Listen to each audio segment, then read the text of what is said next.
Papa Dudut. Hello sa inyo at sa mga kabarangay nating avid listener ng Barangay Love Stories. Tawagin niyo na lamang po ako sa pangalang Sanvi, 33 years old, taga Cainta Rizal at isang stay-at-home wife. Meron kaming dalawang anak ng Mr. Kong, si Kenneth, isang 12 years old na lalaki at isang 6 months old na babae. Nagtatrabaho sa isang private company sa Pasig ang asawa ko, samantalang ako naman ay nag-aalaga ng mga anak namin. Pero ngayong papalapit na ang Pasko, ang pinagkakabalahan ko ay ang pagko-customize ng mga pandekorasyong Christmas tree na gawa sa fuzzy wires. Nagsimula lang yon sa hobby hanggang sa naisipan ko na ring ibenta. Marami kasing nagagandahan at nagsasabi sa akin na talentado raw ako. Kaya naman naging inspirasyon ko yon para inegosyo ang hobby ko. Bagay na nakakatulong namang pandagdag sa aming mga gastusin sa bahay. Mabuti na lamang dahil suportado ako ng mister ko, kaya naman masayang masaya ko. Naisip ko na siguro ang pagkakaroon ng mabuting asawa at buong pamilya ang gantimpala ko matapos kong pagdaanan ang masalimuot na karanasan sa dati kong kinakasama na siyang tatay ng panganay ko.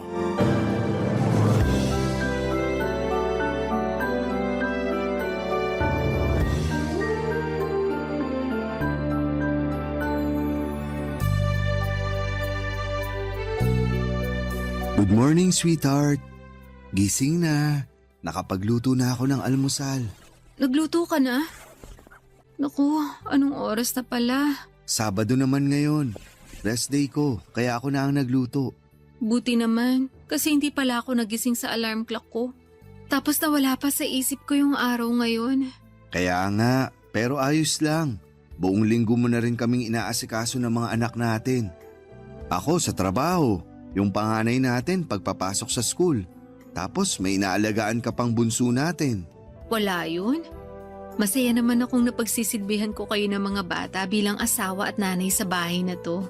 Kahit nakakapagod, masayang-masaya ang puso ko.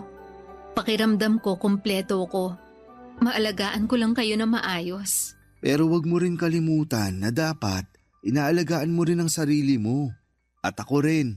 Gusto rin kitang alagaan kaya tuwing rest day ko, ako naman ang kikilos sa bahay natin para kahit paano makapagpahinga ka. Thank you, sweetheart. Walang anuman. Hindi mo alam kung gaano ako kaswerte sa'yo. Kasi simula nang dumating ka sa buhay namin ng anak ko, nagbago na talaga ang lahat. Paanong nagbago? Yun bang mas naramdaman ko yung halaga ko bilang babae, bilang nanay. Kasi lagi mo rin yung pinaparamdam sa akin. At hindi lang sa akin, kundi pati na rin sa anak ko nung ituring mo siya na parang nanggaling din sa'yo. Anak ko na rin ang anak mo, sweetheart. At mahal ko siya katulad ng pagmamahal ko sa anak nating babae. Tungkol naman dun sa turing ko sa'yo, syempre deserve mo yun. Kasi asawa kita.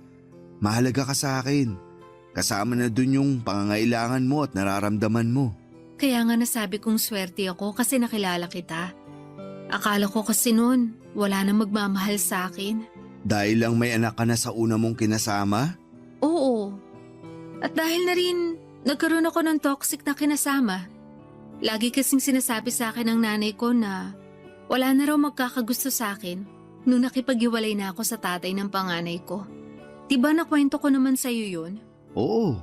At sobra naman ang nanay mo para sabihin sa'yo ang bagay na yun. Ewan ko ba? Sarili ko pa namang ina pero ang baba ng tingin sa akin. Alam mong hindi totoo yun. Para sa akin, kapantay kita. Salamat kasi minahal mo ko at tinatrato ng mabuti. Kaya nga pangako ko, gagawin ko ang lahat para maging mas maayos tong pamilya natin. At gagawin ko rin ang lahat para maging mabuting padre de pamilya. Itataguyod ko kayo ng mga anak natin hanggang sa uling hininga ko. Katulad nung sinumpaan ko sa altar nung pinakasalan kita. Oo, naalala ko na iyak ka pa nga nun habang sinasabi yung vow mo. Sino ba namang hindi maiiyak? Napakasalan ko na yung babaeng mahal na mahal ko. Oh, ikaw masyado mo akong pinapakilig ngayong umaga. Hindi lang kita ngayong umaga pakikiligin, kundi araw-araw. Naku, ang mister ko talagang napakagwapo sa lahat. At ang misis kong bolera. Sinong bolera? Hindi ako bolera. Nagsasabi lang ako ng totoo. Alam ko naman yun. Binibiro lang kita. Pero tara na. Kasi baka lumamig na yung almusal natin. Nagluto pa naman ako ng paborito mong tapsilog.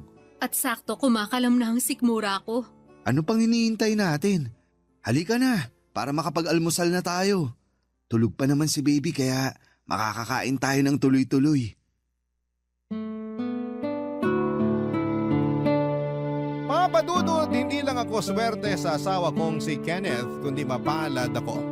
Nagkakilala kami sa isang church service at nagkapalagayan ng loob. Pero bago yon, may dati na akong kinakasama na siyang tatay ng panganay kong lalaki. Sa kanya ko naranasan na pisikalin at abusuhin sa pamamagitan ng mga salita. Hindi ko siya magawang hiwalayan noon dahil tinanim ng nanay ko sa isipan ko na kasalanan ko kaya lagi nagagalit sa akin ang dati kong kinakasama. Pero sadyang mainitin talaga ang ulo niya at sinusulsulan ang nanay ko para kampihan siya. Ang hirap lalo na at wala akong trabaho noon at nakatira pa kami sa poder ng nanay ko. Noong nagkalakas ako ng loob na makipaghiwalay sa kanya ay humingi ako ng tulong sa tiyaheng kong nasa Binangonan, Rizal. Ipinasok niya ako ng trabaho sa kakilala niyang naghahanap ng tindera sa bakery habang siya naman ang tumitingin sa anak kong 3 taong gulang ng mga panahong yon. Hindi nagtagal, nakaipon ako para may taguyod ang anak ko kahit na mag-isa lamang ako. Tapos ay doon ko nabalitaan na inatake sa puso ang dati kong kinakasama at namatay. Taong 2023 na magkakilala kami ni Kenneth at pagkalipas ng 4 na buwan ay nagpakasal na kami. Bagay na noong unang nalaman ng nanay ko ay hindi niya ikinatuwa. Pero nitong August 2024 lang ay nagsabi ang nanay ko na makikituloy muna sa bahay namin mag-asawa para magbakasyon. Taga-Pasig kasi sila ng kinakasama niya at umuwi raw ito sa probinsya nila sa Ilocos Norte dahil namatay ang nanay nito. Ayaw ko sanang pumayag dahil hindi maayos ang relasyon namin sa isa't isa ng nanay ko pero kinumbinsi ako ng asawa ko na baka pagkakataon na yon upang magkasundo kami. Sa huli pinagbakasyon na nga namin ng ilang araw si Nanay Dolores sa bahay namin para makasama naman niya ang kanyang mga apo.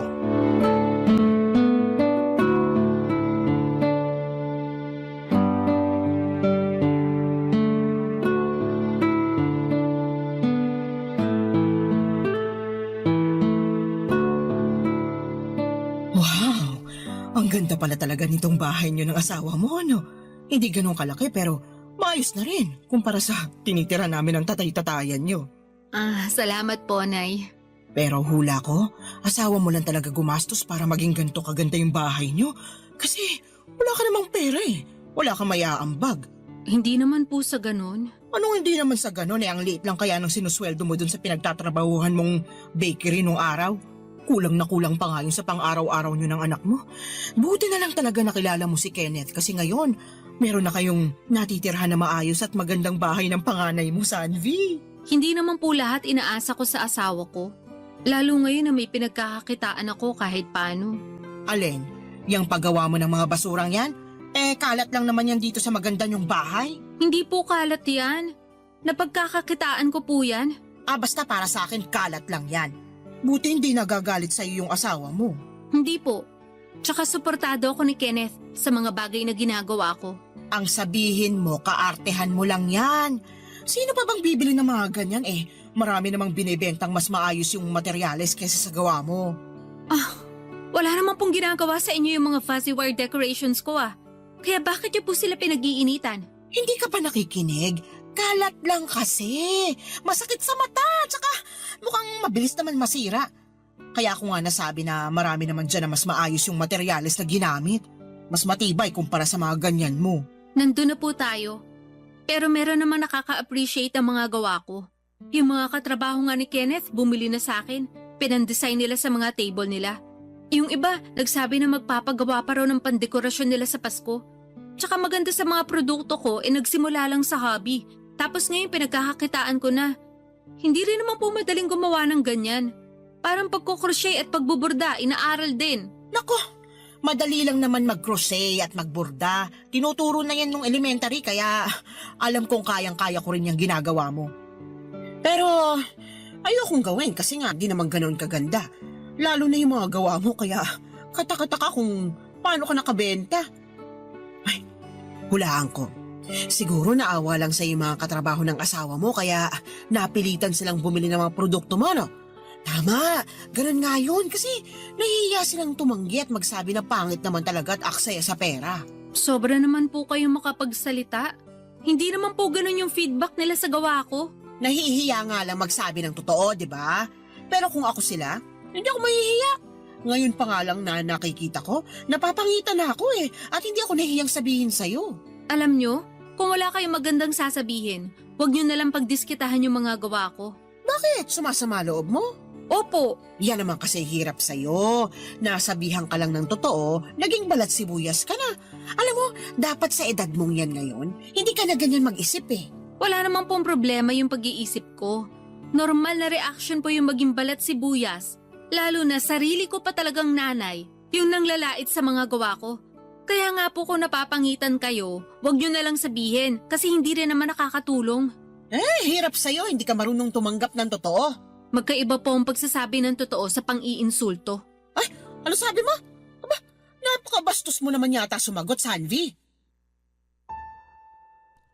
Papa Dudut, may ugali talaga ang nanay at karamihan sa mga kamag-anak namin ay hindi niya kasundo.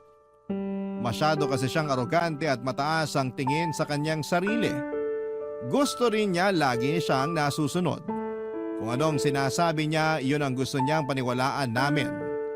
Higit sa lahat ay hindi rin siya tumatanggap ng payo o opinyon mula sa ibang tao. Kaya nga alanganin ako sa kahilingan ng mister ko na pumayag pagbakasyonin ng nanay sa bahay pansamantala. Pero dahil gusto ng mister ko na magkabati kami ay sumang-ayon na lamang ako. Mahal ko naman ang nanay ko. Kahit naman may mga bagay kaming hindi pinagkakasunduan ay siya pa rin ang inang nagsilang sa akin sa mundong ito. Iginagalang ko siya ngunit hanggat maaari ayoko nang magkaroon ng kaugnayan pa sa kanya. Na-realize ko kasi na tahimik ang buhay namin ng anak ko noong umalis kami sa poder niya. Pero ngayon, na nasa bahay namin siya ay unti-unting bumabalik sa akin ang trauma ko noong araw na siya ang may kagagawan. Papa Dudut. Barangay Love Stories. Barangay Love Stories. Papa Dudut, meron akong nakababatang kapatid na babae at maliit pa lamang kami ay hindi na talaga maayos ang turing sa amin ng nanay. Masyado siyang dominante sa pamamahay namin at lumala pa yon noong nakilala niya ang stepfather namin. Hindi nagtagal ay nahawaan siya nito ng bisyo. Kaya mas naging bayolente siya sa amin ng kapatid ko. Lagi niya kaming pinapagalitan, pinapahiya, sinisigawan at sinasaktan. Kaya naman ginusto namin noon na makaalis sa poder nila. Kaya lang ay hindi rin naging mabuti ang kapalaran ko matapos akong mabuntis ng tatay ng panganay ko. Sinabi ko sa sarili ko na hindi ko ipaparanas sa mga anak ko ang karanasan ko sa aming nanay. Kasi ang mga magulang dapat ang pangunahing nagpoprotekta sa mga anak nila. Pero sa kaso ko ay kabaligtaran ang nangyari. Ilang beses ko noong tinanong ang Diyos kung bakit hindi kami mahal ng nanay namin pero wala naman akong nakuhang sagot. Sa pagtanda ko ay tinanggap ko na lamang na hindi lahat ng magulang ay nagiging mabuting magulang sa mga anak nila. At sa pagpapatuloy ng pagtira ng nanay ko sa bahay namin, ay pakiramdam ko ay nagsimula na naman ang kalbaryo ko, Papa Dudut.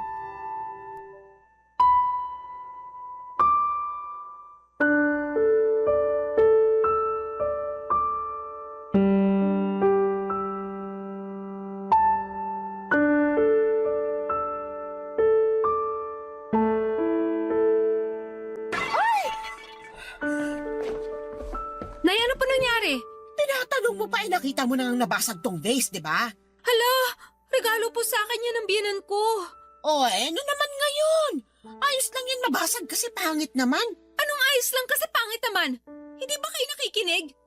Regalo sa akin yan ng nanay ni Kenneth, tapos binasag nyo lang. Bakit mo ako pinagtataasan ng boses?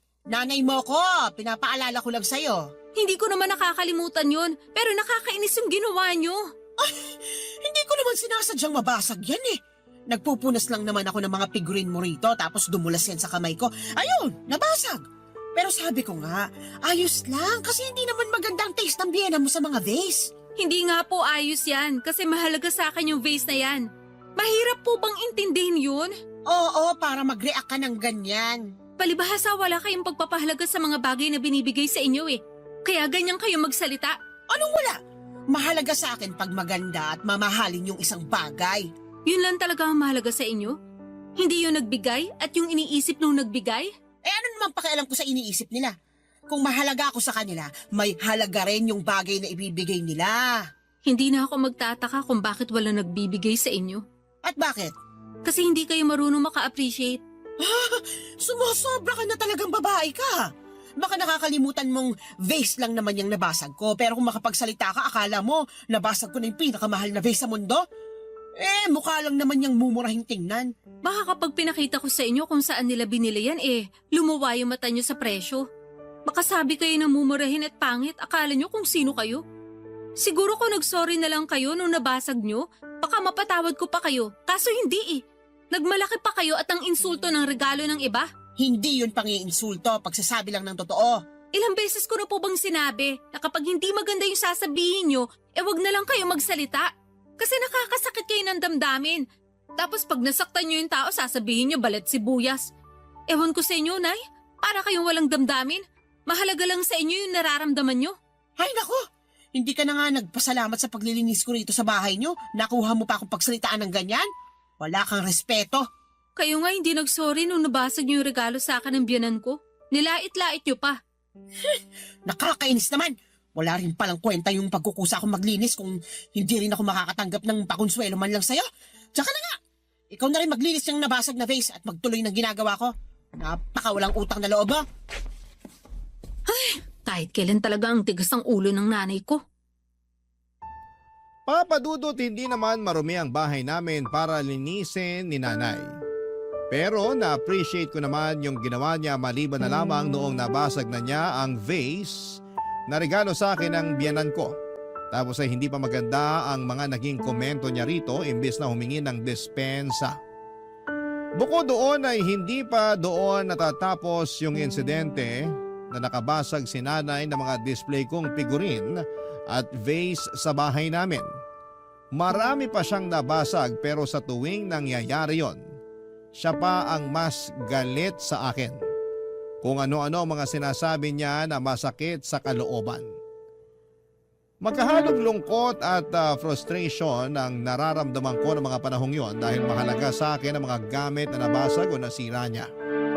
Tapos akala mo ay kung sino siyang may-ari ng bahay namin kung umasta. Hindi nga nagtagal ay nakahalata na si Kenneth sa pagiging frustrated ko.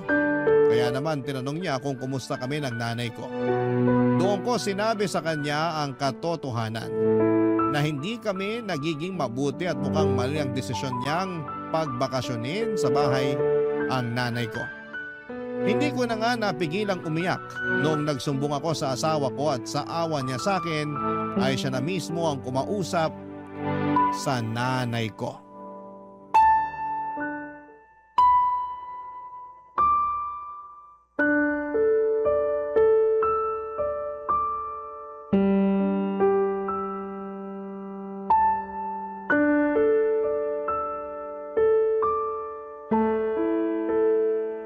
Nakausap ko na si nanay, sweetheart. Anong sabi niya? Nagsorry siya. Hindi naman daw niya sinasadya yung mga nabasag niyang display mo rito sa bahay. Pati na rin yung mga sinabi niya sa'yo. Mabuti pa sa'yo nagsorry siya. Pero sa akin hindi man lang niya nagawa yan. Baka naman nahihiya lang sa'yo yung nanay mo kaya ganun. Ewan ko, pero simula pagkabata, hindi na talaga maayos yung turing niya sa amin ng kapatid ko. Buti nga nakaalis na kami sa poder niya. Kaya lang ngayon nakasama natin siya sa bahay. Bumabalik yung trauma ko sa mga ginawa niya sa amin noon. Wala naman akong ibang gusto kundi maging maayos kayo ng nanay mo nung pumayag akong pagbakasyonin siya rito sa bahay natin. Alam ko naman na mabuti yung intensyon mo. Kaya pumayag na rin ako. Tsaka kahit na masama yung loob ko kay nanay, ayoko naman magalit sa kanya kasi magulang ko pa rin siya. Tsaka ang turo nga sa simbahan, mahalin natin ang mga magulang natin at matuto tayo magpatawad. At nakikita kong ginagawa mo naman ang lahat para maging maayos ang relasyon niyo ng nanay mo. Kaya nga kinausap ko na si nanay na sana subukan niyang pakisamahan ka ng maayos. Hindi ka naman iba sa kanya. Anak ka niya. Sa kanya ka galing. Oo, pero narealize ko na hindi lahat ng magulang ay nagiging mabuting magulang sa mga anak nila. Kasi tignan mo na lang si nanay sa amin ng kapatid ko. Yan yung bagay na sinabi ko noon sa sarili ko na hinding-hindi ko gagawin at ipaparanas sa mga anak natin. Gusto ko, palakihin sila sa pagmamahal at pag-aaruga ng isang mabuting ina. Kasi alam ko, hindi imposible yon dahil mababait ang mga magulang mo.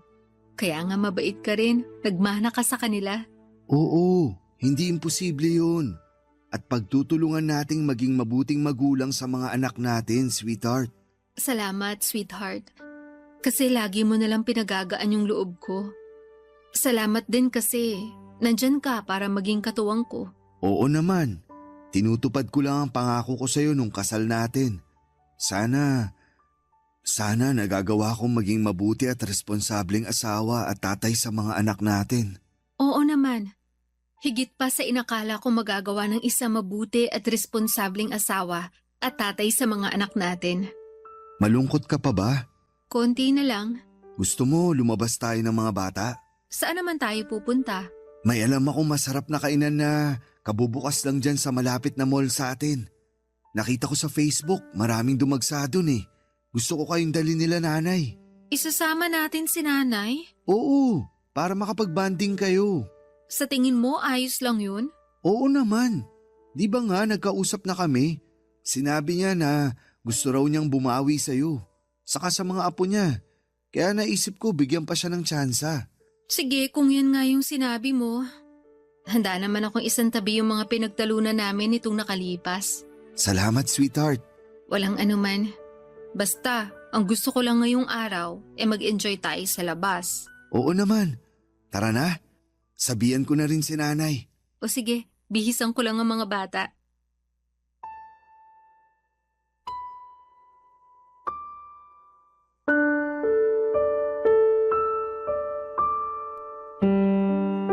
Papadudot maawain sa mga matatanda ang asawa ko. Kumpara sa akin ay maayos ang pamilyang kinalakhan niya. Hindi lang siya ang tumatanggap sa akin noon kahit na may anak na ako sa una kundi maging ang parents niya. Hindi ako nakakarinig ng negatibong salita mula sa kanya at maging sa kanyang pamilya at pantayang pagmamahal na ibinibigay nila sa mga anak ko. Sa katunayan ay close sa kanila ang panganay ko, bagay na kinakatuwa ko ng husto. Kaya nga alam ko na madaling lumambot ang puso ni Kenneth sa pagpapaawa ng nanay ko. Pero naisip kong bigyan pa ng isa pang pagkakataon si nanay gayong kinausap naman siya ng asawa ko. Saka ayoko ring magalit ng husto sa kanya. Wala yon sa bokabularyo ko at hindi ako yung klase ng tao na mapagtanim ng sama ng loob. Lalo na't alam kong hindi yon magbubunga ng maganda. Papadudot, isa pa ay ayokong pamarisan ako ng mga anak ko na nakikitang hindi maganda ang trato sa sarili kong ina. Barangay Love Stories. Barangay Love Stories.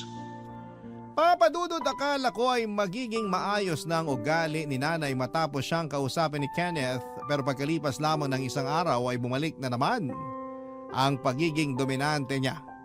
Lumala na rin ang pakikialam niya hindi lang sa mga diskarte ko bilang nanay sa mga anak ko kundi maging sa mismong pamamahay namin.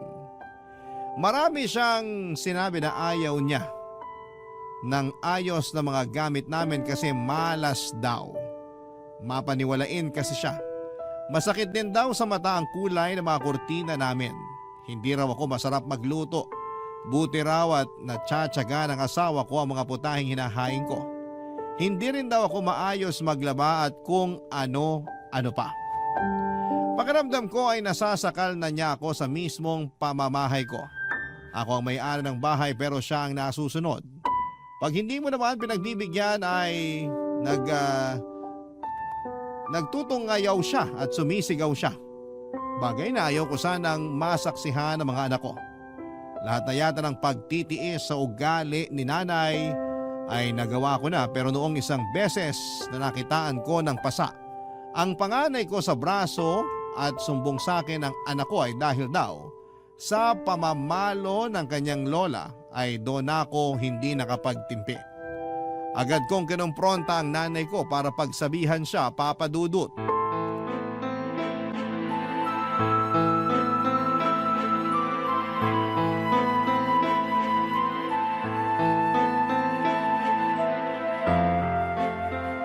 Nay, bakit yun naman po pinalo yung anak ko? Nagpasa po yung braso niya eh. Talaga? Sinabi ng anak mo na pinalo ko raw siya? Opo, hindi naman po magsisinungaling yung anak ko eh. Malay mo. Marunong na pala siyang magsinungaling at mag-imbento kaya kung ano-ano na lang yung sinusumbong niya sa'yo. Tapos ikaw, ewan ko ba naman sa'yo kasi naniniwala ka agad. Gusto niyo iharap ko sa inyo yung anak ko? Para magkaalaman na kung sino talaga nagsasabi ng totoo sa inyo? Hindi mo na kailangan gawin yon. Bibigyan mo pa ng trauma yung anak mo. Anong klaseng ina ka? Kayo ang anong klase ng ina kasi sa ginagawa niyong yan, kayo ang nagbibigay ng trauma sa anak ko. Aba, nananahimik ako rito ah. Yang anak mo yung pasaway kaya pinagsabihan ko lang. Hindi pa rin nakinig kaya napalo ko na. Hirap kasi sa'yo. Masyado mong pinalaking sutil kaya napakatigas na ng ulo. Hindi totoo yan. Mabait ang anak ko. Akala mo lang yun. Pero hindi pa rin sapat na dahilan yon para saktan niyo siya. Tapos nagpasa pa yung braso ng bata. Ano na lang sasabihin ko kay Kenneth pag nagtanong? Sabihin mo nadapa kasi malikot. At tinuruan niyo pa talaga ako magsinungaling? Alam nga namang isumbong mo ko nanay mo ko. Nanay ko nga kayo. Pero kahit kailan, hindi niyo naman kami tinuring na anak ng kapatid ko. Kaya nga hindi nakatakataka na hindi niya na kayo kinakausap. Pare-pareho lang kayong walang utang na loob ng kapatid mong yon. Kung ayaw niya akong kausapin, mas ayaw ko rin siyang makausap. Ang hirap kasi sa inyo hindi kayo marunong makisama. Hindi rin kayo marunong tumanggap ng pagkakamali nyo. Kaya nilalayuan kayo ng mga kamag-anak natin eh. Lalo na ng mga anak nyo. Maswerte nga kayo kasi pumayag ako magbakasyon kayo dito sa bahay. Umaasa kasi ako na magbabago pa rin kayo. Pero mukhang yun ang pinakamaling desisyon na nagawa ko sa buhay ko. Hoy, Sanvi! Ano bang pinagmamalaki mo? Wala naman, di ba? Ito bang bahay niyo ka mo? Sa asawa mo naman to, hindi naman sa'yo. Alam ko na siya yung kumumbinsi sa'yo na pumayag na magbakasyon ako rito. Ibig sabihin, siya talaga yung may gusto at sapat na yun sa akin. Wala na akong pakialam kung pumayag ka man o hindi. Kahit na ano pang sabihin nyo, ako ang asawa. At may karapatan ako sa kung sino ang gusto naming patirahin sa pamamahay namin. Kung gano'n pinapalis mo na ako? Wala po akong sinabing ganyan. Pero kung uulitin nyo pa yung ginawa nyo sa anak ko, hindi na ako magdadalawang isip na palayasin kayo. Napakasama mo! Makakarating sa iba nating kamag-anak na plano mo akong paalisin sa bahay niyo. Di sabihin nyo, kilala naman nila kayo masama yung ugali. Kaya tignan na lang natin kung sinong paniwalaan at kampehan nila. Alam mo sana, hindi na lang kita pinanganak sa mundo kung sasagot-sagutin mo lang ako ng ganyan. Sana nga hindi nyo na lang ako pinanganak. O sana, hindi na lang kayo naging magulang namin. Bastos! Walang waga! Kayo po ang bastos at walang modo. Papadudot na iyak na lamang ako ng mga panahong yon matapos ang sagutan namin ni nanay. Hindi maaalis sa isipan ko ang mga masasakit din na salitang sinabi niya sa akin at damay na nga po doon pati ang mga anak ko. Bigla tuloy nagbalik ang alaala ng nakaraan noong mga panahong mga bata pa lamang kami ng kapatid ko at nasa poder pa nila kami ng stepfather ko. Unti-unti akong nagkaroon ng sama ng loob sa kanya. Galit at hinanakit at mas nadagdagan lamang yon dahil sa ginawa niya sa anak ko.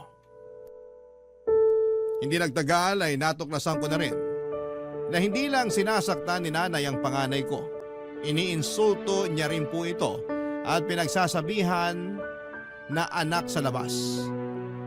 Hindi ko alam kung anong klaseng elemento ng kasamaan ang sumanib sa kanya para magawa ang ganong bagay sa sarili niyang apo.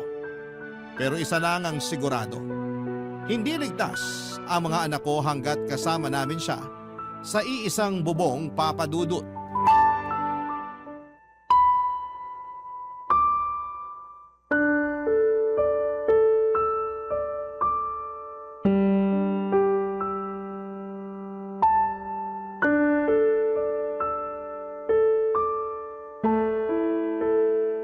Alam mo, buti pinakasalan ka ng asawa mo, no? Bakit naman po hindi? Kasi may anak ka na sa una, tapos hindi ka pa ganun kaganda. Mukhang naswertehan ka lang talaga, o baka naman ginayuma mo si Kenneth. Nay, saan na naman po ba pupunta tong usapan na to? Baka masamain mo na naman sinabi ko lang naman yung nasa isip ko. Sana hindi nyo na lang sinabi, lalo hindi naman mabuti. Hirap sa'yo masyado kang matampuhin Hirap sa inyo, masyado kayong bastos at walang respeto sa akin. Ano sinabi mo? Ano ba kasing kasalanan ko sa inyo? Bakit masyado kayong mainit sa akin, Nay? Anak nyo naman ako, di ba? Bakit ganyan trato nyo sa akin? Hindi nyo na ako nirespeto sa sarili kong pamamahay. Dami mo namang tanong, nakakatamad sagutin. Siguro naiinggit kayo sa akin, no? Ano? Hindi, no? Kung hindi, bakit lahat na lang ng ginagawa ko masama sa paningin nyo? Siyempre, wala ka namang ginawang tama. Nahihiya lang ako sa sasabihin ng ibang tao, kaya ako na nanay mo na yung sumisita sa'yo. Ayaw mo lang kasi nang napagsasabihan ka, kaya ka ganyan. Hindi naman kasi tama yung paraan ng pagsasabi nyo kung totoo man yun. Nakakasama kayo ng loob, nakakatroma. At hindi lang ako yung pinagsasabihan nyo na masakit. Kasi pati na rin yung panganay ko, dinamay nyo na. Tama lang naman na pinagsabihan ko siyang anak sa labas, kasi yun naman ang totoo Hindi yun totoo. Kahit hindi ko kadugo ang panganay ng asawa ko, hindi ko siya kahit kailan tinawag at tinuring na anak sa labas. Tapos, malalaman ko na kayo mismong lola niya, nakadugo pa naman niya, yung nagtatanim ng ganung bagay sa isip ng anak ko. Sweetheart, huminahon ka lang. Hindi ko na kayang uminahon. Lalo pat narinig ko mula sa nanay mo yung sinabi niya tungkol sa anak natin. Masyado ka namang apektado, Kenneth. Hindi mo naman talaga anak yung apo kong yun. Hindi mo kailangan angkinin yung hindi sa'yo. Para sa akin, anak ko na siya at wala kayong karapatan na pagsabihan ako ng mga bagay na yan. Hindi kayo nagpapatakbo sa pamilyang to, kundi kami ng asawa ko. At nakuha mo na rin akong bastusin kagaya ng asawa mo? Kayo yung unang nang bastos sa amin, sa asawa ko at sa mga anak ko. Kaya bakit kayo ma-offend sa pambabastos ko? Saka hindi ko naman talaga to gagawin kung pinatunayan nyo sa akin na nagbagong buhay na kayo. Pero hindi. Tingin ko mas lumala pa yung ugali nyo Alam nyo, sana hindi na lang ako pumahig na magbakasyon kayo rito sa bahay para makabanding nyo ang asawa ko at ang mga anak namin. Sana nakinig na lang ako nun kay Sanvi nung sinabi niya sa akin yung mga pagtatalo nyo nung umpisa pa lang. Umasa lang naman ako magkakabati kayong mag-ina. Pero kayo na mismo yung nagpatunay sa akin na hindi na yun mangyayari dahil sa ugali niyong yan. At anong gagawin mo? Paaalisin mo ako? Bakit hindi? Ipamamahay naman namin to. Hoy, Sandy! Pagsabihan mo ang asawa mo! Pasensya, Nanay. Pero ayaw ko na rin kayo dito sa bahay namin. Napakasama ng ugali niyong mag-asawa! Hindi ko makakalimutan tong ginawa niyo sa akin. Sisiguraduhin kong masisira kayo sa mga kamag-anak natin! Subukan nyo lang. May kalalagyan kayo sa amin sa barangay. Ano? Ipapabarangay niyo ako? Oo, kasi paninirang puri na yung gagawin nyo. Ganun ba yun? Ganun na nga. Kaya kung ayaw nyong umabot tayo sa barangayan, wag na kayong gumawa ng bagay na lalo nating ikasisira. Naturingan pa naman kayong mas matanda sa amin, pero parang baligtad ang sitwasyon. Dapat kayo po yung magpakita na mabuti kayong ehemplo sa mga apo nyo.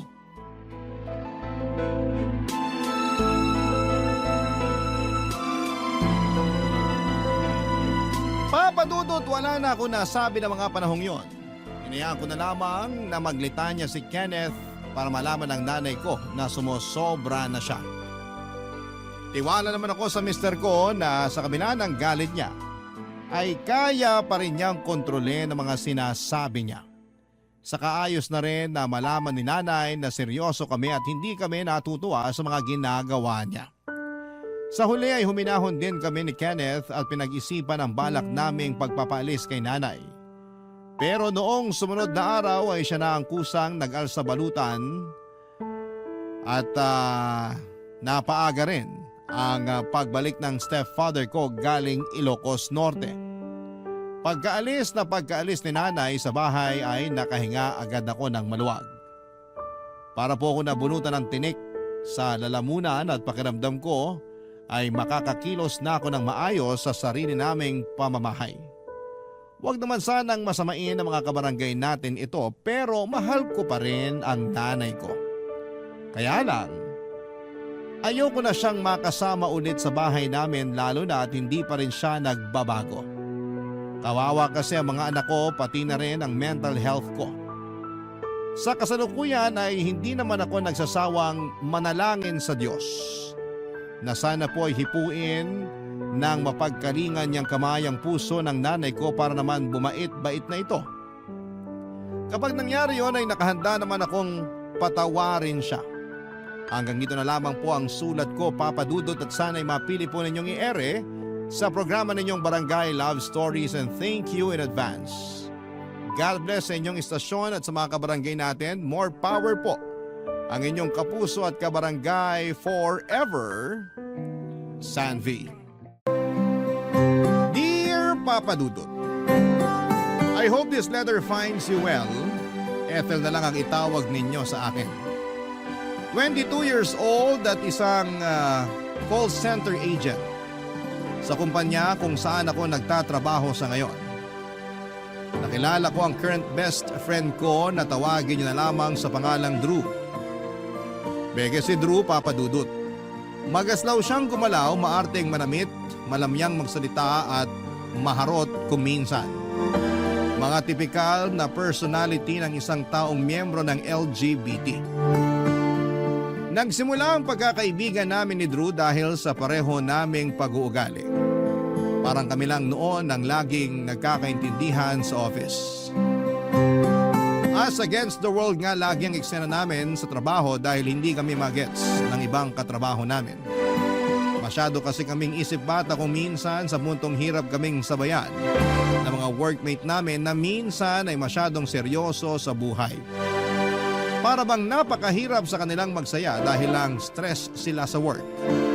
Samantalang kami ni Drew ay mapagalitan man, matambakan man ang workload ay lagi namin itong nagagawa ng paraan para maging enjoy ang trabaho namin. Tuwing nasa trabaho, may sarili kaming bubble ni Drew. Lagi kaming nakabukod sa mga katrabaho namin dahil iba ang humor naming dalawa kumpara sa kanila. Masyado silang sensitive samantalang kami ay may kanal humor kaya minsan ay na-offend namin ang ibang agents nang hindi sinasadya lalo na kapag nakikipagbiruan kami sa kanila. At sa pagtagal nga ng panahon, natuto na lamang kaming mag-self-isolate during breaks para hindi na lumawak pa ang listahan ng mga taong naiirita sa aming dalawa. Hindi kasi nila matanggap ang pagiging balahura namin, Papa Dudut.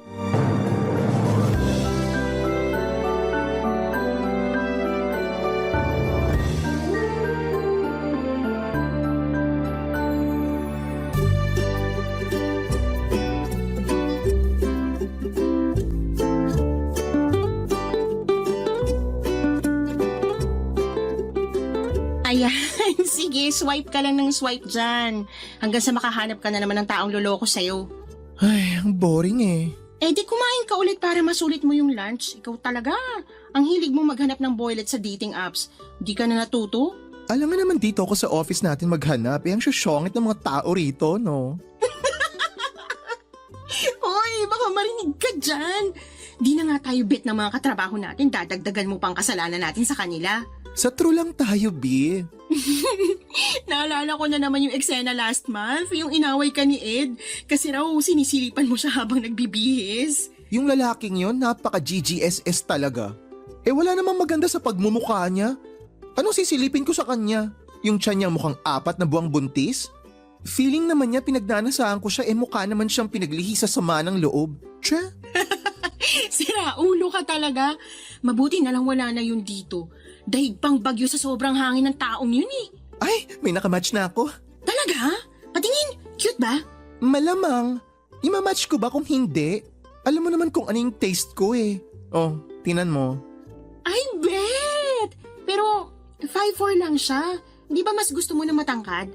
Tsaka, kailan ka pa nagkagusto sa mga moreno? May soft spot ako sa mga moreno, basta wag lang mukhang maasim. Itong nakamatch ko, disente naman tingnan. Tsaka mukhang mabango. I-message mo na, dali! Nagmamadali te. Eto na nga, May message ko na. Hey, how are you? Ang boring mo namang mag-first move. Siyempre dapat pa-demure muna tayo. Dapat sunggab agad. Ayahin mo na agad makipag-meet, ganun. Tapos, serial killer pala, no? Mamaya nasa headline na ako ng 24 oras. Bakla natagpo ang patay matapos makipag-meet sa lalaking nakilala sa dating app. Gaga, sabi mo mukhang disente tapos gagawin mong killer? Ay, ate ko, wag ka. Kung sino pa yung mga pogi, sila pa yung mga serial killer. Take for example, sina Ted Bundy, sina Jeffrey Dahmer. Sasarap nila pero literal na mapupunta ka talaga sa langit kapag na-meet mo sila. Mabuti na lang pala walang pogi rito, at least safe tayo. Sa true. Ay, ano na palang nangyari sa nakamatch mo? Nag-reply na ba? Inan-match ko na. Bakit naman? Jeje mag-type eh. Nung tinanong ko kung anong ginagawa niyan, sabi, kumain daw. Yung U niya nagiging O, tapos yung I nagiging E. Grabe. Ang taas ng standard Pati ba naman pagte-text pupunahin? Siyempre naman. Pet peeve ko yung mga hindi marunong mag-type ng maayos. X na agad kapag di marunong mag-spell. Nakakaloka ka talaga. Alam ko naman kung ano yung worth ko. Hindi ako papatol sa hindi kayang sumabay sa level ko. B, ikaw na talaga. Sa ganda kong to, dapat lang. Ang mahal-mahal ng skincare ko para lang pumatol sa Jeje. Sayang, cute pa naman siya. Ewan ko ba kasi kung ba't ka nagtsatsaga dyan sa mga dating app na yan. Wala namang nagkakatuluyan dyan. Sino ba kasing nagsabi sa'yo na naghahanap ako ng makakatuluyan? Ano bang hinahanap mo dyan? Sa itsura mong yan, inosente ka pa pala? Walang hiya ka? Hindi naman kasi ako nakikipaglandian sa mga dating app na yan. Ay, itong mga app na ganito, hindi love life ang hinahanap ng mga tao rito, kundi hookups. Kaloka ka. Tanda mo na, di ka pa aware doon? Aba, sorry. Wala pa naman ako sa landiira ko kaya wala akong kaalam-alam sa mga ganyan, no? Ay, si Maria Clara ka ba? Dalagang Pilipina ang peg? Landi rin kapag may time ha, baka kalawangin. Tara na nga, patapos na yung oras natin. Ay, wait lang, magtitimpla lang ulit ako ng kape.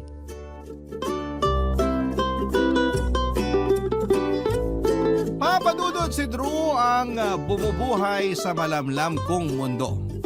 Siya ang dahilan kung bakit lagi akong excited na pumasok sa trabaho.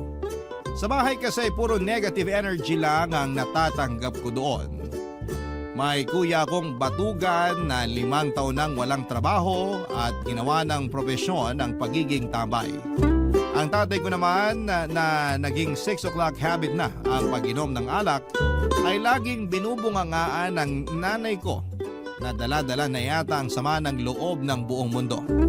Si Drew ang nagsilbing energy cleanser ko dahil tuwing magkasama kami, ang bad vibes na nararamdaman ko ay nagiging good vibes. Katulad ko ay may issues rin si Drew sa sarili niyang pamilya. Mas malala pa nga ang pinagdadaanan niya kumpara sa akin dahil sa kabila ng pagiging outgoing at baklang-bakla ni Drew, sa labas ng kanilang bahay ay hindi pala siya out sa pamilya niya. Open na open siya kapag nasa trabaho pero kapag nasa loob sila ng kanilang tahanan ay lalaking-lalaki siyang kumilos. Nalaman ko ang problema niyang yon nung minsan nagkaroon ng selebrasyon sa bahay nila at in-invite ako ni Drew. Nagulat na lamang ako nung biglang ang matinis na boses nito ay naging malalim. Ang malambot na paglalakad niya ay naging straight na walang pitik sa katawan niya. Ibang Drew ang nakita ko sa loob ng pamamahay nila. Akala ko nga ay pinaprank lamang niya ako pero noong tanungin ko siya kung bakit ganon ang asta niya sa bahay nila ay nalungkot ako sa ikinuwento sa akin ni Drew Papadudut.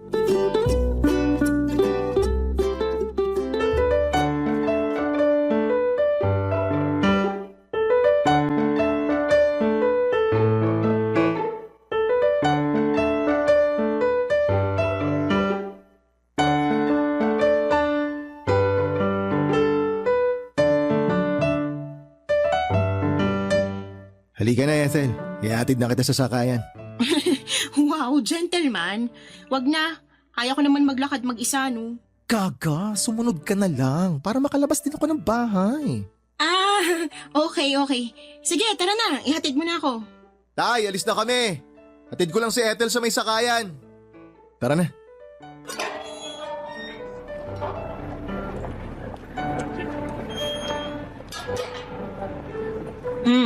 So, pwede mo na bang i-explain kung anong nangyari? Oh my gosh! Ang hirap talaga magpanggap. Tumataas ang balahibo ko. Actually, ang weird nga.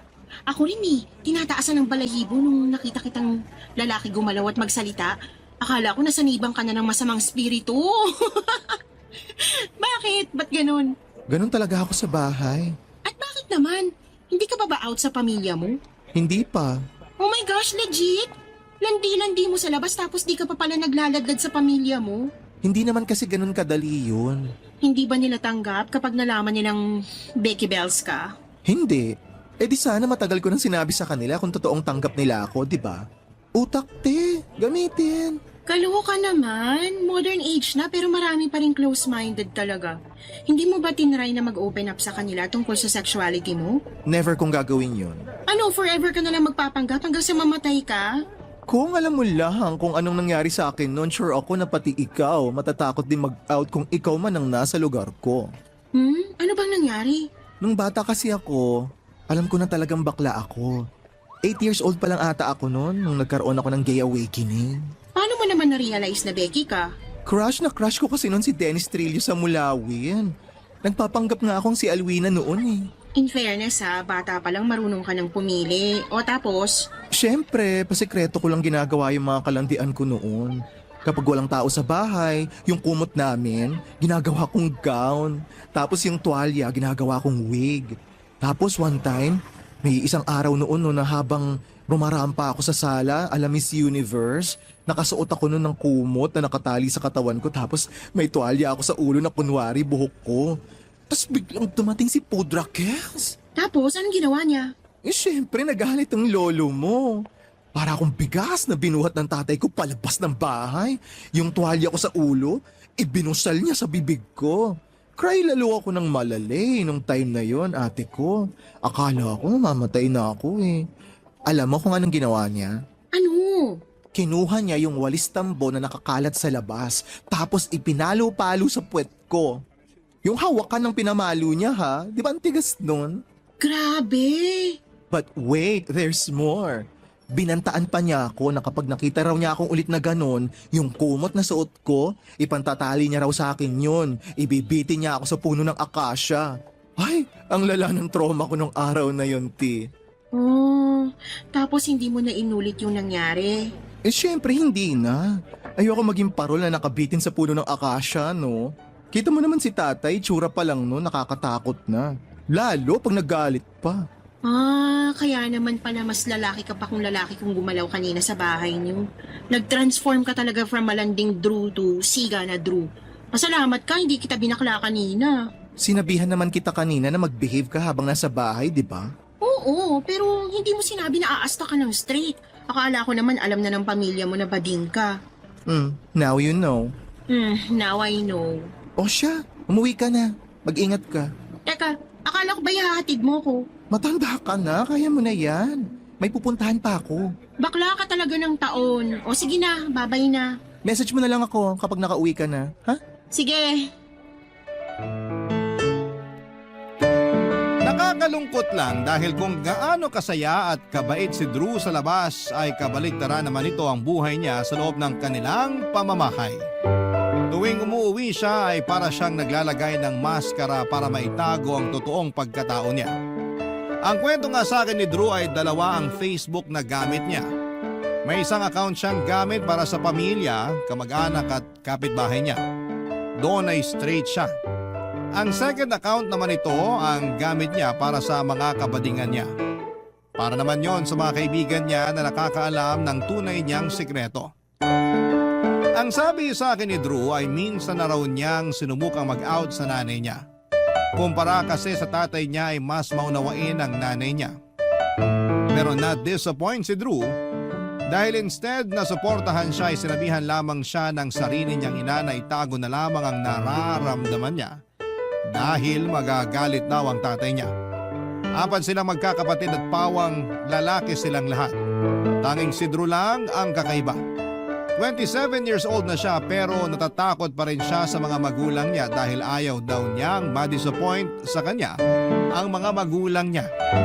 Nasasaktan nga raw siya tuwing naririnig niya mula sa mga magulang at mga kapatid niya ang pagiging homophobic nila. Para sa kanila ay salot daw ang mga bading. Walang ambag sa lipunan at puro kabalastugan lang daw ang alam na gawin. Kahit gaano niya kagustong ipagtanggol ang sangkabaklaan, natatakot naman siyang magsalita, Papa Dudut. Simula noong nalaman ko ang totoo ay sunod-sunod nang isineshare sa akin ni Drew ang ilang sama ng loob na nararamdaman niya. Naging supportive friend ako sa kanya pero hindi ko alam na noong mga panahong yon ay madadamay din pala ako sa problema niya dahil sa pagiging supportive na kaibigan ko.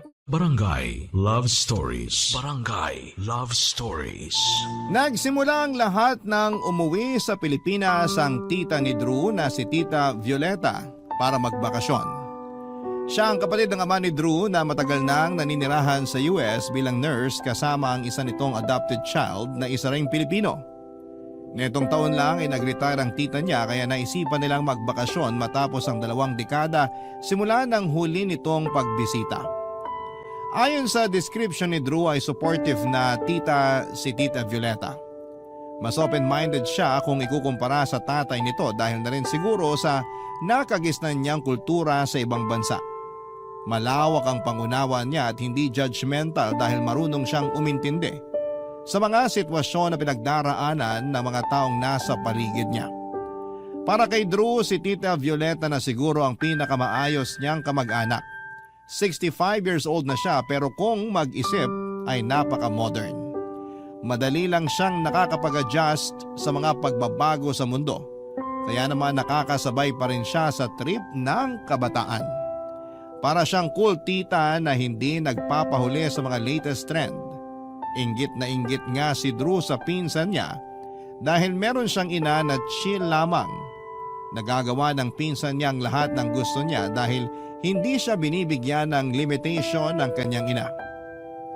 Samantalang si Drew ay nakatali ang mga kamay niya at ang kasiyahan niya ay nakabase sa mga magulang niya.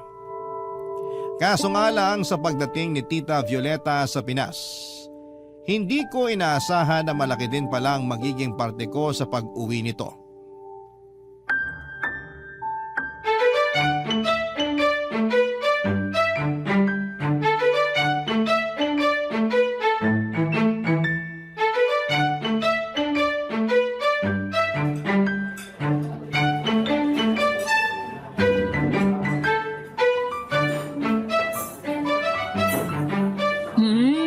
In fairness, masarap tong souffle nila rito ah. Diba? Local shop lang sila pero daig pa nila yung mga big name. Salamat pala sa palibre eh. Once in a blue moon lang mangyari to pero worth it naman. Ano pa lang meron at bigla ka ng libre? Nagbago na bang ihip ng hangin? Mabait ka na ba ngayon? Saan mo tinago yung mga sungay mo? Ay, hindi yan libre, B. May kapalit yung kinakain mo. Anong akala mo? Sabi na eh. Ano na naman yon? Ipapasabak mo na naman ba ako sa boylet mong di mo bet? Hindi, may ipapagawa ko sa'yo ngayon. Eh ano? Gusto ko na magpanggap ka bilang girlfriend ko. Ano? Tama ba yung narinig ko? Gagawin mo akong girlfriend mo? Magpapanggap lang tayong magjowa. Kung makariyak ka naman ng OA ha? Ano na namang gulo tong pinasok mo? Hindi to gulo. Ganito kasi yun. Uuwi kasi yung tita ko na galing States. Oo. Nabanggit mo nga yan sa akin. Unang gabi pa lang nagpainom agad si ante. Manginginom yun ng kabataan niya kaya kahit na may jet lag, naglabas agad ng hard na may inom. Nakipag-inuman ka sa kanya? Hindi lang ako kundi buong barangay pinainom niya. Siyempre ayoko rin naman maging bastos kaya kahit di ko bet, hinarap ko si tita sa inuman. O tapos, ano nangyari? So heto na nga.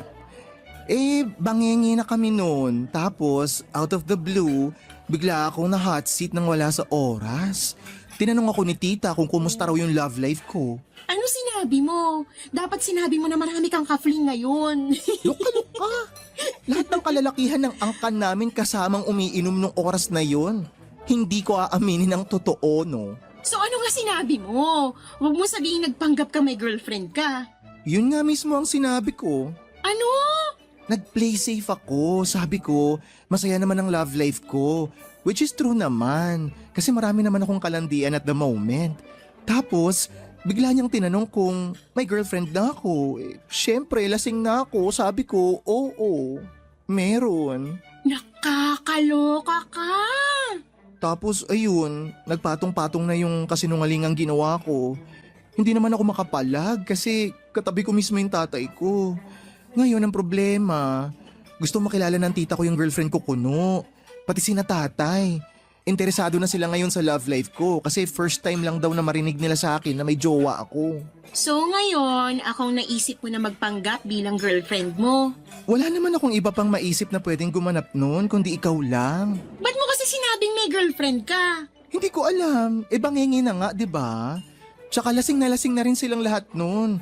Akala ko nga makakalimutan na nila yung pinag-usapan namin kinabukasan pero paggising ko kinaumagahan, nagplano na si tita na mag-resort daw. At eto, gusto niya raw isama yung girlfriend ko. My gosh, Drew, pati ako gagawin mo sinungaling, kaloka. Tapos off-lay lang ibabayad mo sa akin. Isipin mo na lang, down payment lang yan. Ililibre kita lang kahit na anong gusto mo basta batulungan mo lang ako. O sige, papayag ako pero sa susunod. Takoyaki naman gusto ko ha. Yun lang naman pala go! Usapan yan ha. Oo, basta wala lang bawian ha. Umuo ka na. Bilang kaibigan, naisip ko na hindi naman mahirap ang hinihinging pabor sa akin ni Drew, kaya pumayag ako sa gusto niyang mangyari. Kung kaya niyang magpanggap bilang tunay na lalaki, sigurado akong kakayanin ko ring magpanggap na girlfriend niya. Kasama si Drew ay gumawa kami ng sarili naming fake na love story para kung sakaling tanungin kami kung paano kami nagkakilala ay magkapareho ang mga isasagot namin. Pinalabas namin na nagsimula kami as friends hanggang sa na-realize namin gusto pala namin ang isa't isa. Ipinakilala ko ni Drew sa kanyang tita Violeta noong nagkaroon sila ng family gathering sa isang Sabado. Nagpunta kami sa Pansol para i-celebrate ang pagbabalik ng tita nito. Doon ay ipinakilala ko ni Drew sa lahat ng kanyang kamag-anak bilang girlfriend. Tuwang-tuwa noon ang tatay ni Drew dahil may kutob na raw siya noon na may something sa aming dalawa ng anak niya simula noong in-invite niya ako noon sa bahay nila. Natatawa na lamang ako noon sa loob-loob ko dahil umubra ang pagpapanggap na ginawa namin ni Drew. Papadudot malayo sa inaasahan ko ang itsura ni Tita Violeta noong nakita ko siya ng personal. Mas bata siyang tignan kumpara sa edad niya. Very teenager ang galawan niya kahit na senior citizen na siya.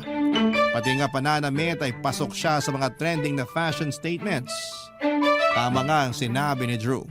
Napaka-cool ng tita niya. Isa siya sa mga dahilan kung bakit ko na-enjoy ang gathering nilang yon. Wala akong ibang sinabi kay Drew noon kundi puro papuri sa magandang ugali ng kanyang tita, Papa Dudut.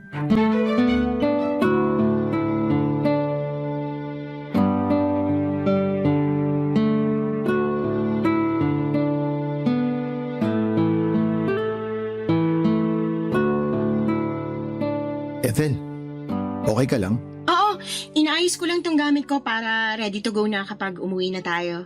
Pasensya ka na sa kakulitan ng mga kamag-anak ko Tuwang-tuwa lang yung mga yun kasi may bago silang mukhang nakita. Wala yun. Enjoy nga kasi hindi ko naman naranasan sa pamilya namin yung ganitong kasaya na bonding. Tsaka, pwede ka nang tumigil sa pag-arte dyan. Tayong dalawa lang naman ang nandito ngayon. Hindi pwede. Mahirap na kapag nabuko tayo rito. Baka itali pa ako ng tatay ko sa puno nang wala sa oras. Grabe naman, hanggang ngayon, takot ka pa rin sa pagbabanta niyang yun. Pananakot lang yun. Nako, mas kilala ko ang tatay ko kaysa sayo. Malayo naman sila Nandun sila sa pool kaya di nila maririnig tong usapan natin. Ay, sige na nga. Kanina ko pa talaga gustong bumigay Sakit na ng likod ko kakalakad ng straight. Gusto ko nang bumaluktot yung bewang ko. Ayan, yung ganyan. Baka mamaya makalimutan mo na maging bakla, mahipan ka pa ng hangin. Char. Kung di lang talaga dahil kay tita, di ako sasama rito eh. Uy, in fairness, ibang-iba nga yung ugali ng tita mo kaysa sa tatay mo ha. Totoo yung sinabi mo na astig yung tita mong yun. Sabi ko naman sa'yo eh, iba yung hulma ng tita kong yun kaysa sa tatay ko. Kapag si Tita Violeta ang kasama mo, sure ball na mawawala yung stress mo. Tuwang-tuwa nga ako sa kanya eh. Go siya sa lahat ng bagay at grabe ang atay niya ha. Kaya niya tumuga ng tequila mula sa bote. Kala mo nasa 20s lang eh. Di mo talaga akalaing senior na siya. Praktisado na kasi. Sa kanilang magkakapatid, siya talaga yung tangger sa inuman simulat sa pool. Tsaka ang ganda niya. Walang kulubot yung mukha. Flawless ang balat. Parang pinaglihi sa manika. Ganun ang gusto ko kapag tumanda ako eh. Ano kayang skincare niya, no? B, wag mo nang pangaraping maging ganon. Ikaw nga, 25 ka pa lang. Pero may wrinkles na yung pagmumukha mo. Grabe ka naman sa akin. Ikaw din naman eh. At least, porselana tong balat ko. Alam mo, feeling ko, kapag nag-out ka sa tita mo, matatanggap ka niya. Try mo kaya mag-out sa kanya. Ayokong i-risk yung sikreto ko. Kahit close kami ni tita, mas close sila ni tatay. Sanggang dikit yung dalawang yun eh. Ayaw mo bang subukan? At least, magkaroon ka man lang ng kakampi kahit isa sa pamilya mo. No, ayoko. Okay na ako sa ganito. Hindi ka pa ba napapagod? Nasanay na kasi ako. Nako, nandyan naman pala kayo. Kanina ko pa kayo hinahanap. Tita, bakit po? Anong ginagawa nyo rito? May pinag-uusapan lang po kami ni Ethel. Opo. Tsaka nagpapasama po ako sa kanya para makapagbihis na ako. Ganun ba? O sige, magbihis ka muna. Tapos ikaw, Drew, tulungan mo yung mga kapatid mo doon na magbuhat ng gamit para makauwi na tayo. Sige po, tita. O siya, maiwan ko na kayo. Ethel, doon na lang kayo sa isang van sumakay. Mauuna na kami kasi ang dami ng kagat ng anak ko. Naiwan niya yung lotion niya sa bahay. Sige po tita, wala pong problema. Mag-ingat po kayo pa uwi. Okay. Drew, tulungan mo yung mga kapatid mong mag-uwi ng gamit ha. Opo, tita. Mag-ingat po kayo. At dahil nga sa bakasyonista ay sunod-sunod ang pamamasyal na ginawa ni Tita Violeta kasama ang anak niya. Habang malakas pa raw siya ay gusto niyang ipasyal ang katawan niya bago manghina ang mga tuhod niya. Gusto raw kasi niyang i-enjoy ang retirement niya na deserve niya matapos ang mahabang panahon ng kanyang pagkayod. Nakakatuwa nga dahil itinataon ni Tita Violeta ang pamamasyal niya tuwing day off namin ni Drew para sa ganon ay makasama kami sa mga ganap niya. Sa katunayan, mas ako pa nga ang unang ini-invite ni Tita Violeta dahil minsan ay ayaw sumama ni Drew dahil nga pagod na raw siyang magpanggap na straight siya sa harapan ng mga kamag-anak niya. Sa loob ng 2 buwan, kung saan-saan ako nakarating dahil kay Tita Violeta. Lagi siya nagpapasalamat sa akin noon dahil nagkaroon daw siya ng chance na makabanding ang paborito niyang pamangkin na si Drew. Sobrang ilap daw kasi ni Drew sa pamilya niya. Gusto niya na laging mapag-isa na naiintindihan ko dahil nga sa sikretong tinatago niya.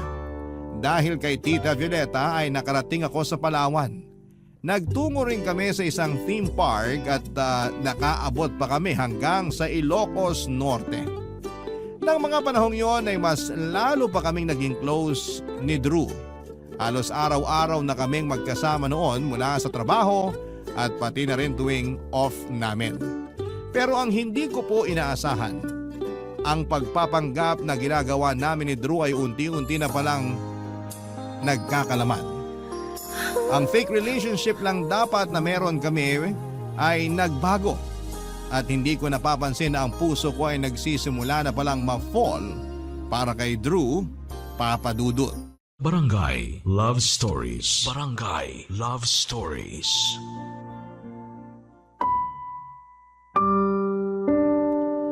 Papa Dudut, daig pa namin ni Drew ang Best Actor at Best Actress sa naging pag-arte namin bilang magkasintahan noon.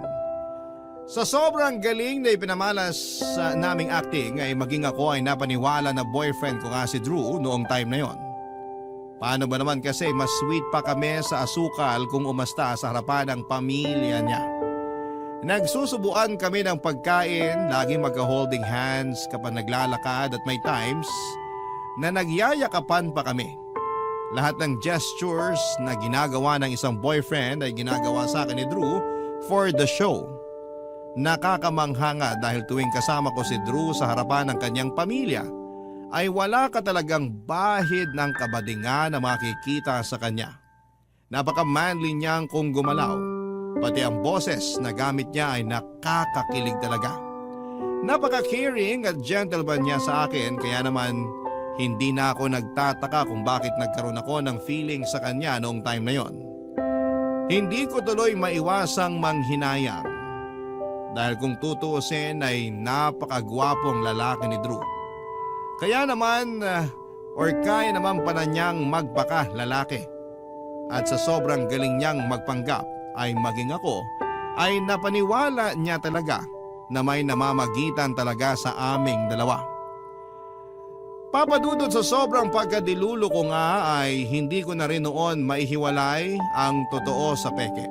Ginagaslight ko ang sarili ko na baka naman may chance pa kami na magkatuluyan na dalawa dahil hindi na rin naman bago ang mga kwento ng mga Becky na nagkaroon ng asawa o girlfriend. Noong nagkaroon ako ng chance na kausapin si Drew ay sinubukan kong aminin sa kanya ang totoo kong nararamdaman, Papa Dudut.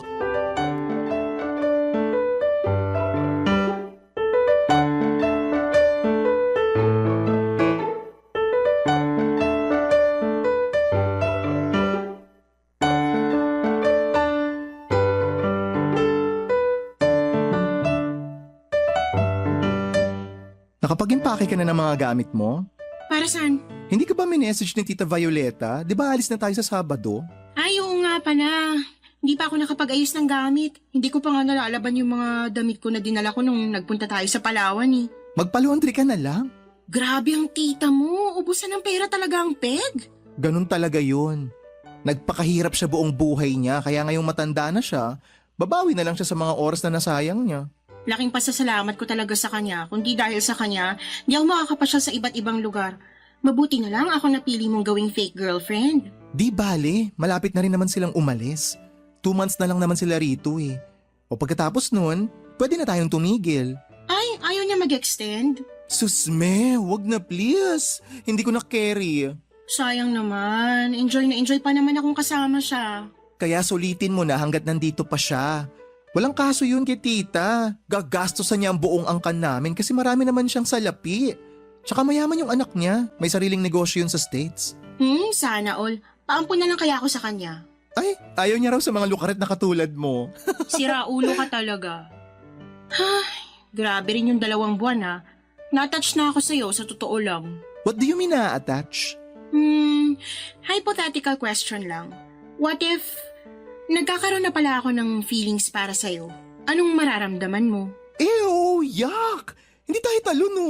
Maka-iyo naman to. Good catch din naman ako ah. Good catch ka nga. Pareho naman tayo ng gusto. Ano naman mapapala ko sa'yo? Ayaw mo talaga sa babae? No, never. Ayoko ng papaya at mani. Paano yan? May feelings na ako para sa'yo. Ay nako, tigilan mo ako Ethel ha. Huwag mo akong ine-eme-eme dyan. Hindi nga, seryoso ako. Nafo-fall na yata ako sa'yo eh. Huwag ako, please lang. Ay, kilabutan ka naman sa mga pinagsasabi mo. Susme. Nasasanay na kasi ako sa mga ginagawa mo eh. Paano ba naman kasi, napaka-caring mo sa akin kapag kasama natin pamilya mo. Yung mga gesture mo as fake boyfriend, nakaka-inlove. Masisisi mo ba ako kung nagkagusto na ako sa'yo? Kasalanan mo yan. Alam mo naman nagpapanggap lang tayo eh. Tsaka isa pa, kailangan kong gawin yon para hindi tayo mabuko na nagpapanggap lang tayo. Huwag mo masyadong bigyan ng mali siya yung mga ginagawa ko sa'yo. Iniisip ko pala nasusuka na ako eh. Ikaw tsaka ako? Yak! Umamin ka na lang kasi sa pamilya mo para matapos na to. Hindi mangyayari yun. Hindi mo ako mapapaamin sa kanilang lahat kahit ano pang gawin mo. Hindi naman pwedeng ganito ka na lang forever.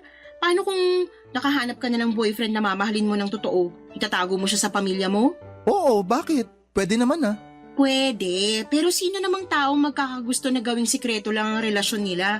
Ano siya, gold? Dapat nakatago. Tsaka ako na lang po problemahin yan kapag may jowa na ako. Tsaka bakit ba mas ikaw pa yung problemado kaysa sa akin? Ako yung nahihirapan para sa'yo eh. Problemahin mo na lang yung problema mo at ako nang bahalang problemahin yung mga problema ko. Ikaw nga yung problema ko eh. In love na ako sa'yo. Ano yon? Wala. Ako, excited na ako sa sunod na trip natin. Last na raw yon bago sila bumalik sa States. Ay, sa wakas. Makakapagpahinga na rin ako kapag nakaalis na sila. Inip na ako.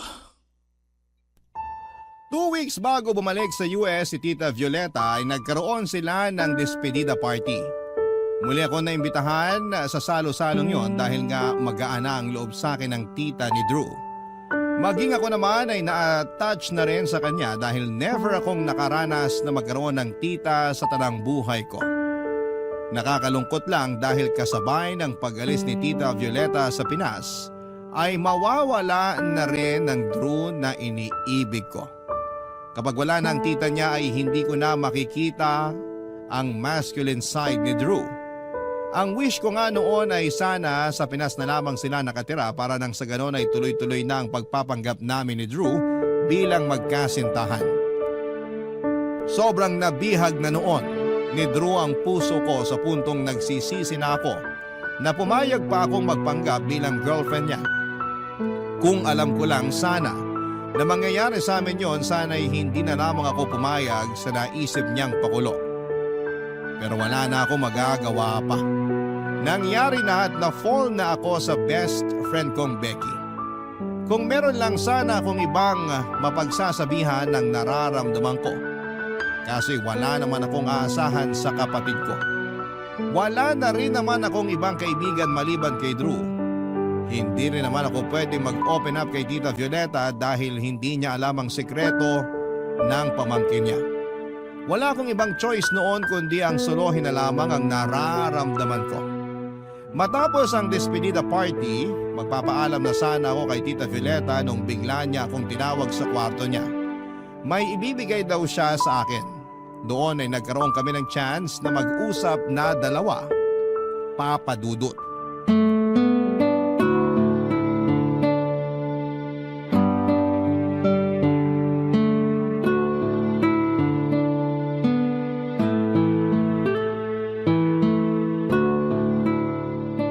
Ethel, halika, pumasok ka rito sa kwarto ko. Hala, nakaimpake na po pala kayo. Mukhang tuloy-tuloy na talaga yung pag-alis nyo ah. Oo, inaayos ko na yung ibang gamit namin para hindi na kami mahirapan. At saka nakaprepare na rin yung mga pasalubong na iuuwi ko sa Amerika. Isang box ang dadalhin ko pa uwi. Bakit nyo po pala ako pinatawag dito sa kwarto nyo? May ibibigay ako sa'yo. Sandali, nasaan na ba yun? Ayun! Tinabi ko to para sa'yo. Ano po yan? Necklace. Ibibigay ko sana to sa nanay ni Drew. Pero naalala kita, kaya itinago ko na lang muna. Mas bagay to sa'yo. Hala, naku! Salamat po, tita! Walang anuman.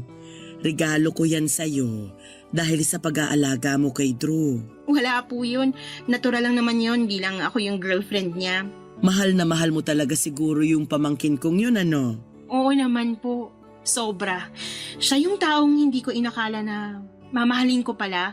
Ang tagal na namin magkaibigan. Never kong naisip na titibok yung puso ko para sa kanya. Hindi ko napansin na may qualities din pala siya na magugustuhan ko hindi bilang kaibigan kundi bilang partner. Kaso ang hirap ng sitwasyon mo ngayon. Po? Bakit naman po mahirap? Kasi malabo namang maging kayo, di ba? Ha? Ano pong ibig niyo sabihin? Hindi ko po kayo masundan. Ethel, alam ko kung ano ang ginagawa ninyo ni Drew. Hindi yun magkakaroon ng girlfriend. Kasi alam ko namang bakla siya. Talaga po? Alam niyong bakla siya? Oo naman. Matagal ko nang alam. Malakas ang pang-amoy ko sa mga ganyan. Pero bakit hindi niyo po sinasabi sa kanya? Ayoko naman siyang pangunahan. Desisyon niya yon kung kanino niya gustong sabihin ang totoong pagkatao niya. Siguro may maganda siyang rason kung bakit ayaw niyang sabihin sa akin yung totoo, kaya hinahayaan ko na lang siya. Pero hindi po ba kayo yung nagsabi kay Drew na gusto niyong makilala yung girlfriend niya? Oo, actually, biruan lang naman dapat yun eh. Pero naisip ko, why not? Gusto kong makita kung hanggang saan yung kaya niyang gawin para itago yung sikreto niya. Nagbabaka sakali rin kasi ako na kapag napagod na siyang magpanggap, baka sakaling umami na siya kahit sa akin lang. Lagi ko nga po siyang sinasabihan na umami na siya sa inyo kasi alam ko namang tatanggapin niyo siya kaso ayaw talaga niya eh. Wala na tayong magagawa doon kung ayaw talaga niya. Ang importante, nandito tayo para sa kanya. Sana ganun ka rin. Sana patuloy mong suportahan si Drew sa mga desisyon niya sa buhay kahit na hindi niya kayang ibalik yung pagmamahal mo para sa kanya. Gagawin ko po yan, makakaasa po kayo. Kahit ayaw niya akong jowain, hindi ko siya iiwan. Pero mas maganda na rin na aminin mo na lang sa kanya yung totoong nararamdaman mo para wala kang panghihinayangan sa huli. At least, alam niya na may nagmamahal pala sa kanya. Sinubukan ko na po, pero wala talaga eh. Bakla talaga yung pamangkin yung yun, sagad hanggang buto. Naaawa nga ako sa kanya eh. Walang sino man ang deserve ng ganong buhay. Dapat, open ang bawat isa sa atin na magpakatotoo. Kaso sa mundong to, mahirap talagang i-please ang lahat. Ang panalangin ko na lang para kay Drew na balang araw, magkaroon din siya ng tapang na tanggapin ang totoo at maging proud siya doon. Ako rin po, yan din pong hiling ko para sa kanya.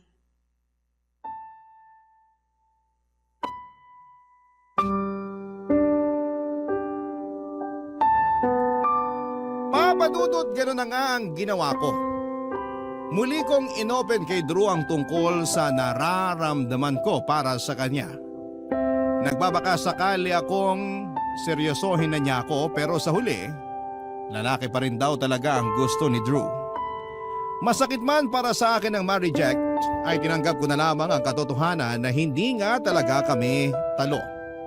At bago nga bumalik sa US si Tita Violeta ay binilinan niya ako na bantayan at suportahan ko raw si Drew sa anumang desisyon niya sa buhay. Mapakaibigan daw, maging kaibigan daw ako para kay Drew dahil ako lang daw ang tanging maaasahan nito. Sinabihan din niya si Drew na mag-ipon daw siya dahil kung sakali mang gusto niyang lumipat sa US, ay pwede siyang kunin doon ni Tita Violeta. Sa Amerika raw kasi ay mas mapagtanggap ang mga tao. Doon ay mas malaya siyang gawin ang gusto niya sa lugar na yon. At sa mga sumunod na araw ay bumalik din sa dati ang lahat. Hindi nga nagtagal ay unti-unti rin namang nawala ang nararamdaman ko para kay Drew. Napagtanto ko na hindi ako na in love sa best friend kong si Drew, kundi ay nahulog ako ang loob ko kay Drew na binuo niya. Ang Drew na nagpanggap na lalaki. Pero ang Drew na yon ay never namang naging totoo dahil ang tunay na Drew ay ang best friend kong masayahin at baklang-bakla. Hanggang ngayon ay patuloy pa rin ang pagkakaibigan naming dalawa kahit na nasa magkaibang company na kami nagtatrabaho. Papadudot na banggit pala sa akin ni Drew na plano na raw niyang lumipat sa US at nagpapatulong na siya sa tita niya para magawa yon. Bago siya lumipat, kapag nakompleto na niya ang requirements ay sakalang daw niya aaminin sa mga magulang niya ang katotohanan. Para sa ganon ay wala nang magagawa pa ang mga ito kundi ang tanggapin na lamang ang totoo. Pero sa ngayon hanggat hindi pa yon nangyayari patuloy pa rin ang pagpapanggap ni Drew. Ito na po ang wakas ng aking kwento at sana po ay nagustuhan po ninyo ang sulat ko. Ang inyong forever kapuso at kabarangay, Ethel.